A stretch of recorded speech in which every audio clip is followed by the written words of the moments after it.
The first time duck à l'orange finally made sense to me wasn't in the kitchen. It was walking down Laurier Avenue in Montreal, passing La Mer, and catching that smell of duck and citrus before I even saw the door. French food felt intimidating back then, like it belonged behind white tablecloths and long menus.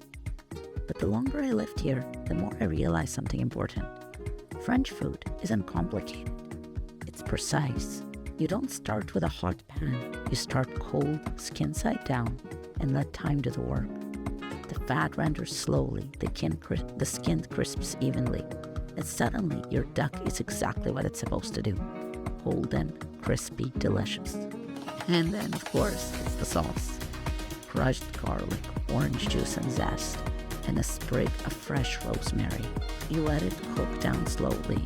Sweet, acid, fat, and heat all showing up in the right order. You add some vinegar and liquor. I like orange sack or triple sec. It all keeps it from tipping into sweetness, with just a touch of honey. And then, of course, there's the butter. It rounds everything out, smooths the acidity, deepens the citrus, and gives the sauce that glossy, velvety finish. That's where French cooking excels. Butter isn't decoration, it's structure.